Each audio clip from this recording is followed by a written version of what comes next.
So Strive, thanks for making the time. For the last 30, 40 years, you've done an extraordinary range of things at the intersection of technology, transformational change in Africa, and in many other places too. Where does that come from? Well, why did you focus, your life's work at that intersection of technology and society in that way? I trained as an engineer.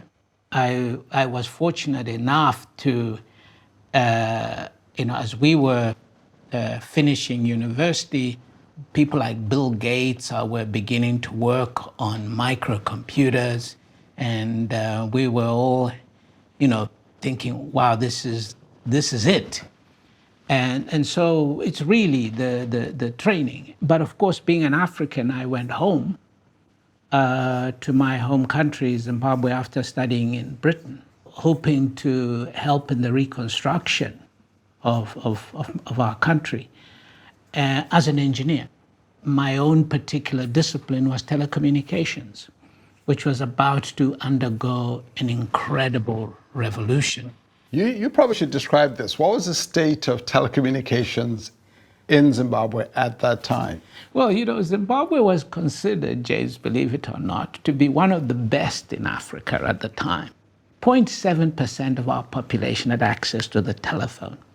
And that was twice the continental average at the time, outside of South Africa and North Africa. So basically, there were no telephones. I mean, I worked for the telephone company, and the official waiting list was 14 years for a telephone. To get a line. To get a line. So it was pretty cool walking down the street as a telephone engineer, because everybody wanted to get a telephone line off you. So what did you do then when you went back home? When I went back home, I worked for the telephone company. Then the digital revolution began to emerge, particularly around mobile phones. I decided to be an entrepreneur because I noticed that no one was particularly interested in adopting the technology. So I set up my own mobile telephone company and tried to persuade the authorities that this was the future, and they kicked me out, and we ended up in a terrible dispute over it. But look, it shows you what can happen. People feel threatened by new technologies, and it can either be ordinary people or even those in authority. I don't think they did it so much out of malice, but out of fear of a technology that they saw in the hands of private entrepreneurs. After that, I almost became like an evangelist for mobile telephony, and went around the continent establishing mobile businesses, including, of course, in Nigeria, Africa's biggest country. I made the first mobile phone call in Nigeria. Is that right? I did, yes. What year was this? I did Nigeria 2001. So I'm kind of the Graham Bell there. Well, clearly, over the years, what you did became an incredible commercial success, an entrepreneurial success. But I'm particularly interested in how did you see the impact of all of that on transforming society and what the possibilities could be for people? If you look at the impact on Africa, James, it's been extraordinary. 75%, the majority of our people, 75% of the population had never heard the telephone ringing, never mind using one. Fast forward to today, the telephone density in Africa, people having a mobile phone in their hands, is in excess of 80% of the population. Wow. Rich and poor, everybody has a mobile phone. I've seen data which suggests that the uplift that was the single largest impact on the GDP uplift. I want to come back to a conversation that I think you and I had in about 2015 or 2016. I remember the moment very clearly. We're in Johannesburg, and we're having a conversation about AI. For you, when did you start paying attention to AI, that this could be quite interesting and remarkable? I think, James, to be fair to you, it was in those conversations. Okay, I was beginning to realize at that point that, oh my God, this is here now. This is not something in the future. Right. And remember, I was interrogating you to say, okay, You were, yes, you were.